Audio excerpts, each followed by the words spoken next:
It's 5 o'clock. Thanks for joining us on this Tuesday night. I'm Anne Marie. I'm here with Scott, who's in for Felicia. And we start tonight at 5 with an update on a case that we're closely following. This after an abandoned baby girl was found in Indianapolis more than a week ago. And today, a 21-year-old man went to court. He's charged with having sex with the baby's mom, a teen girl. Tonight at 5, our Rich Nye takes us inside the courtroom for that initial hearing.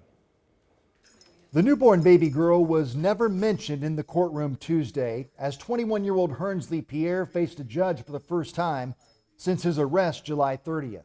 That charge is sexual misconduct with a minor as a level 5 felony. The initial hearing was translated into Spanish by teleconference. Pierre allegedly started a sexual relationship in January with a 15-year-old girl that lived in the same apartment complex, not far from where the baby was found. But she told police that she did not know she was pregnant, and she never told Pierre she was pregnant. She allegedly had not seen him for about 2 months. She says Pierre was not there when she delivered the baby on July 24th. The infant was found covered in afterbirth blood on a trail along a tree line near the intersection of Lacebark Lane and Long Wharf Drive on the Far East Side. The baby was in stable condition. Video evidence led detectives to the girl. In court records, Pierre told police that the girl told him she was 17 when they started having sex. He figured out she was just 15 when he picked her up at high school and found out she was a sophomore. But Pierre allegedly admitted that he kept having sex with the girl even though he knew it was illegal. Are you a United States citizen? No. Please understand that this arrest or a conviction of the charges in this matter may affect your immigration status. The prosecutor's office has not said if the girl will face any charges. Pierre's trial is scheduled in October. At the Marion County Community Justice Campus, Rich Nye, 13 News. The judge said bond at $16,000 cash for Hernsley Pierre. He'll be on home detention, GPS monitoring. If he does post bail, he is ordered to have no contact with that teenage girl. Tonight, Indiana State Police detectives are investigating a shooting along I-70, which put a man in the hospital. It happened right before 11 o'clock this morning along I-70 East near the Keystone exit. That's on Indy's near east side. And check out the backup. A trooper found the man who had been shot outside a car. He did apply a tourniquet to the man's leg. Detectives believe someone in another car along I-70 shot that man. And now they're asking anyone who might have dash cam, video, perhaps information about what happened to please call Indiana State Police as they now are investigating. Tonight, a rash of violence is certainly a reminder that domestic violence can become deadly. All of this comes after a woman was killed in one of 3 separate shootings last night. Our Ashton Hackman now explains what police believe led up to that gunfire. Gunfire that kept officers busy. The first scene deadly. Just before 8, police say a 37-year-old man shot and killed 31-year-old Christine Stephen at an apartment on East 56th Street. Police arrested him a short time later. A child who was inside ran to a nearby apartment for help.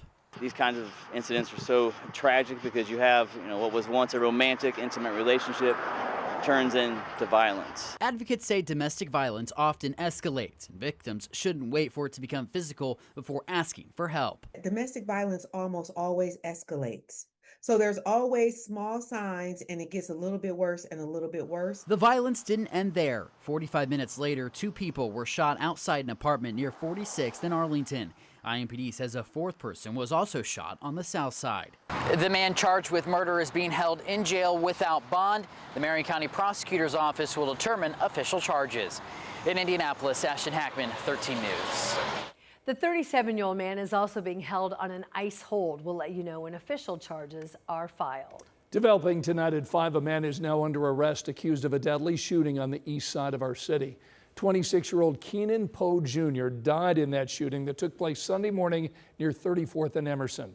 IMPD says someone walking to a gas station saw his body and then called 911. Officers arrested the 31-year-old suspect yesterday. Tonight he's facing a preliminary charge of murder. It's now 5:04 on this Tuesday. A beautiful day. What a wonderful day to be out on the water as we look live at Morse Reservoir up in Hamilton County right now. It is sunny, it is warm, and you get an A+. Well, it feels like summer. It's still summer, although we've got so many students back to school. I know. It's so frustrating because they're like, wait, I didn't get to do everything I wanted to do. Yeah, I want to go back on the water at Morse Reservoir. Yes, I want to go skiing. I want to go tubing. Yes, but if you are headed back to school, we've got more of the same tomorrow. Some sun, some clouds, and temperatures in the 80s, so you won't need to pack the rain gear tomorrow. We'll take you across central Indiana where we have temperatures running in the 80s. Let's go from Morse Reservoir to Bainbridge, where again we've got some sunshine and a few fair weather clouds at this hour. Lots of sunshine from the camera up in Bunker Hill.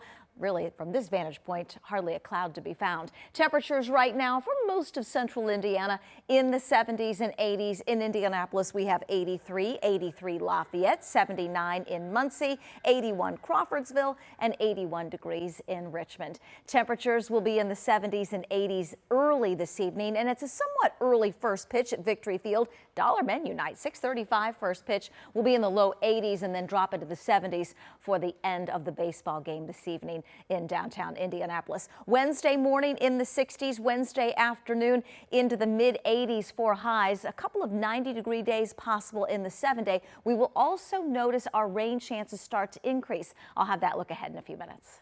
Thank you, Angela. We'll check back. In the meantime tonight, a little 6-year-old boy is in the hospital right now, and he's recovering after he was hit by a car while he was out with his family crossing on the Monon Trail. And as Jenna Webster explains for us, this comes a day after the community installed a project to make that intersection safer. Here at 46th Street and the Monon Trail, some drivers, bikers, and walkers kind of treat this crossing like a stop sign, looking both ways before going across. Others just go straight through. The crash happens in an instant Monday morning. Cars are driving through the crossing when a young boy on a scooter darts out and is hit. It definitely shows that it wasn't safe enough yesterday. Anthony Shirolis and Central Indiana Cycling have concerns about this trail crossing. It's why the day before they installed a new tactical urbanism project to try and slow traffic and get drivers' attention as they go around the S-curve. But the project wasn't installed as originally planned. Only about half went up because crews were working on an emergency sewer repair. Then Monday morning, before the crash, Shirola says the private contractors moved the barriers to the side, meaning they didn't have the traffic calming effect. The easiest way to increase the safety of this intersection would be for physical barriers to be in place, because that makes your brain respond as a driver and say, "Ooh, I gotta slow down." The city's Vision Zero administrator says the crash was not the result of or related to the construction or tactical urbanism project. In Indianapolis, Jenna Webster, 13 News. That tactical urbanism project will be up through November 1st. Volunteers with Central Indiana Cycling will collect data to see if it's actually slowing traffic and helping our city decide if a permanent solution is needed. 8 neighborhoods across Marion County will soon notice some improvements to their roads and their sidewalks. It's all thanks to the Indianapolis Neighborhood Infrastructure Partnership. So right now, this town of Speedway happens to be one of the places that's getting some of those improvements, specifically on the area of Georgetown Road, located between 25th and 30th. The project in this area will help the traffic and create safer places for people to walk, whether they call the area home or if they happen to be in Speedway because they're visiting the track. It is truly a gateway to the west side, and it is an absolute perfect candidate for this project and for the city partner matching funds. And I cannot stress enough how important this is as we move forward in creating a safer, more connected community. There are 7 other places, including Meridian Hills, IU Indianapolis, and the Saddlebrook neighborhood that also will have improvements headed their way. The city expects some of the work will be done this year, all due to a public-private partnership bringing together the designers, the contractors, and the inspectors to get these projects designed and done. Tonight at 5, we're learning the former chair of the Indiana Utility Regulatory Agency was fired because of potential violations of several state policies. Andy Zay took over as the chair of the IURC back in January. He was demoted to commissioner in June after approving a rate hike for AES Indiana. Yesterday, the Indiana Personnel Department said he was fired. Zay is accused tonight of potentially failing to file a financial disclosure, making inappropriate payments to staff, and changing a meeting's agenda without approval.